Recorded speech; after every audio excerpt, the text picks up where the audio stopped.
ॐ श्री गणेशाय नमः। अथ ऋणमोचक मंगलस्तोत्रम्। मंगलो भूमिपुत्रस्य ऋणहर्ता धनप्रदः स्थिरासनो महाकायः सर्वकष्टनिरोधकः लोहितो लोहिताक्षश्च सामगानां कृपाकरः धरात्मजः कुजो भौमो भूतिदो भूमिनन्दनः अंगारको यमश्चैव सर्वरोगपहारकः वृष्टे कर्तापहर्ता च सर्वकामफलप्रदः एतानि कुजनामानि नित्यं यः श्रद्धया पठेत् ऋणं न जायते तस्य धनं शीघ्रमवाप्नुयात् धरणीगर्भसम्भूतं विद्युत्कान्तिसमप्रभं कुमारं शक्तिहस्तं तं मङ्गलं प्रणमाम्यहम्। स्तोत्रमङ्गारकस्येतत् पठनीयं सदा नृभिः न तेषां भौमजा पीडा स्वल्पापि भवति क्वचित् अंगारकमहाभाग भगवन् भक्तवत्सल त्वां नमामि ममाशेषं मृण्मासु विनाशय ऋणरोगादिदारिद्र्यं ये चान्ये हृपमृत्यवः अयक्लेशमनस्तापाः नश्यन्तु मम सर्वदा अतिवक्रदुराराध्य भोगभुक्तिजितात्मनः तुष्टो ददासि साम्राज्यं रुष्टो हरसि तत्क्षणात् विरञ्चे शिवविष्णूनां मनुष्याणां तु का कथा तेन त्वं सर्वसत्त्वेन ग्रहराजो महाबलः पुत्रान् देहि धनं देहि त्वामस्मिन् शरणं गतः ऋणदारिद्र्यदुःखेन शत्रूणां च भयातुरः एभिर्द्वादशभिः श्लोकैर्यः स्तोति च धरासुतं महति श्रियमाप्नोति मंगलो यपरो युवा। मंगलो भूमिपुत्रस्य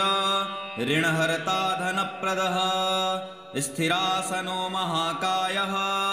सर्वकष्टनिरोधकः लोहितो लोहिताक्षश्च सामगानां कृपाकरः धरात्मजः कुजो भौमो भूतिदो भूमिनन्दनः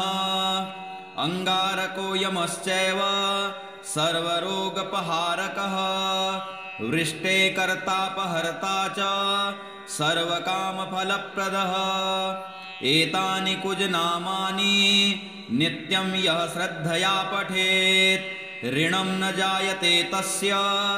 धनं शीघ्रमवाप्नुयात् धरणीगर्भसम्भूतं विद्युत्कान्तिसमप्रभं कुमारं शक्तिहस्तं तं मङ्गलं प्रणमाम्यहम्। स्तोत्रमङ्गारकस्येतत् पठनीयं सदा नृभिः न तेषां भौमजा पीडा स्वल्पापि भवति क्वचित् अंगारकमहाभाग भगवन् भक्तवत्सल त्वां नमामि ममाशेषं मृण्मासु विनाशय ऋणरोगादिदारिद्र्यं ये चान्ये हृपमृत्यवः अयक्लेशमनस्तापाः नश्यन्तु मम सर्वदा अतिवक्रदुराराध्य भोगभुक्तिजितात्मनः तुष्टो ददासि साम्राज्यं रुष्टो हरसि तत्क्षणात् विरञ्चे शिवविष्णूनां मनुष्याणां तु का कथा तेन त्वं सर्वसत्त्वेन ग्रहराजो महाबलः पुत्रान् देहि धनं देहि त्वामस्मिन् शरणं गतः ऋणदारिद्र्यदुःखेन शत्रूणां च भयातुरः एभिर्द्वादशभिः श्लोकैर्यः स्तोति च धरासुतं महति श्रियमाप्नोति मंगलो यपरो युवा। मंगलो भूमिपुत्रस्य ऋणहर्ता धनप्रदः स्थिरासनो महाकायः सर्वकष्टनिरोधकः लोहितो लोहिताक्षश्च सामगानां कृपाकरः धरात्मजः कुजो भौमो भूतिदो भूमिनन्दनः अंगारको यमश्चैव सर्वरोगपहारकः वृष्टे कर्तापहर्ता च सर्वकामफलप्रदः एतानि कुजनामानि नित्यं यः श्रद्धया पठेत् ऋणं न जायते तस्य धनं शीघ्रमवाप्नुयात् धरणीगर्भसम्भूतं विद्युत्कान्तिसमप्रभं कुमारं शक्तिहस्तं तं मङ्गलं प्रणमाम्यहम्। स्तोत्रमङ्गारकस्येतत् पठनीयं सदा नृभिः न तेषां भौमजा पीडा स्वल्पापि भवति क्वचित् अंगारकमहाभाग भगवन् भक्तवत्सल त्वां नमामि ममाशेषं मृण्मासु विनाशय ऋणरोगादिदारिद्र्यं ये चान्ये हृपमृत्यवः भयक्लेशमनस्तापाः नश्यन्तु मम सर्वदा अतिवक्रदुराराध्य भोगभुक्तिजितात्मनः तुष्टो ददासि साम्राज्यं रुष्टो हरसि तत्क्षणात् विरञ्चे शिवविष्णूनां मनुष्याणां तु का कथा तेन त्वं सर्वसत्त्वेन ग्रहराजो महाबलः पुत्रान् देहि धनं देहि त्वामस्मिन् शरणं गतः ऋणदारिद्र्यदुःखेन शत्रूणां च भयातुरः एभिर्द्वादशभिः श्लोकैर्यः स्तोति च धरासुतं महति श्रियमाप्नोति मङ्गलो यपरो युवा मङ्गलो भूमिपुत्रस्य ऋणहर्ता धनप्रदः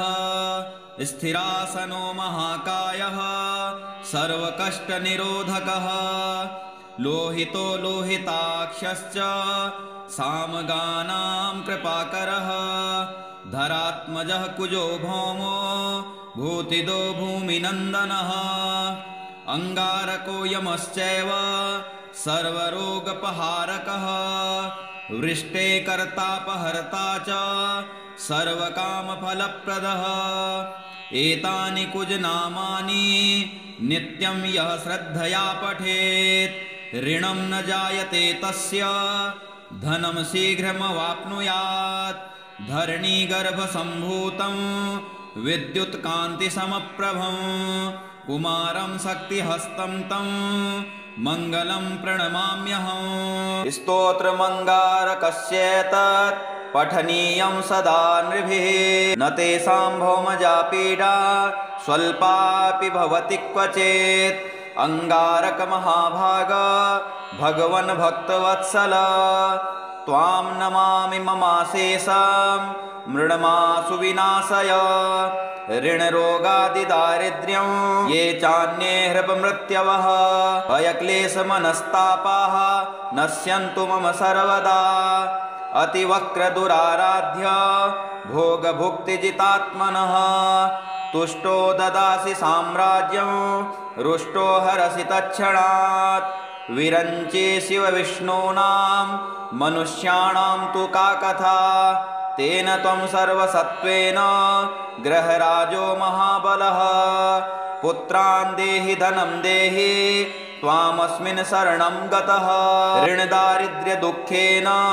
शत्रूणां च भयातुरः एभिर्द्वादशभिः श्लोकैर्यः स्तोति च धरासुतं महति श्रियमाप्नोति मङ्गलो यपरो युवा मङ्गलो भूमिपुत्रस्य ऋणहर्ता धनप्रदः स्थिरासनो महाकायः सर्वकष्टनिरोधकः लोहितो लोहिताक्षश्च सामगानां कृपाकरः धरात्मजः कुजो भौमो भूतिदो भूमिनन्दनः अंगारको यमश्चैव सर्वरोगपहारकः वृष्टे कर्तापहर्ता च सर्वकामफलप्रदः एतानि कुजनामानि नित्यं यः श्रद्धया पठेत् ऋणं न जायते तस्य धनं शीघ्रमवाप्नुयात् धरणीगर्भसम्भूतं विद्युत्कान्तिसमप्रभं कुमारं शक्तिहस्तं तं मङ्गलं प्रणमाम्यहम्। स्तोत्रमङ्गारकस्येतत् पठनीयं सदा नृभिः न तेषां भौमजा पीडा स्वल्पापि भवति क्वचित् अंगारक महाभाग भगवन् भक्तवत्सल त्वां नमामि ममाशेषं मृण्मासु विनाशय ऋणरोगादिदारिद्र्यं ये चान्ये हृपमृत्यवः भयक्लेशमनस्तापाः नश्यन्तु मम सर्वदा अतिवक्रदुराराध्य भोगभुक्तिजितात्मनः तुष्टो ददासि साम्राज्यं रुष्टो हरसि तत्क्षणात् विरञ्चे शिवविष्णूनां मनुष्याणां तु का कथा तेन त्वं सर्वसत्त्वेन ग्रहराजो महाबलः पुत्रान् देहि धनं देहि त्वामस्मिन् शरणं गतः ऋणदारिद्र्यदुःखेन शत्रूणां च भयातुरः एभिर्द्वादशभिः श्लोकैर्यः स्तोति च धरासुतं महति श्रियमाप्नोति मंगलो यपरो युवा इति श्री ऋणमोचक मंगलस्तोत्रम्।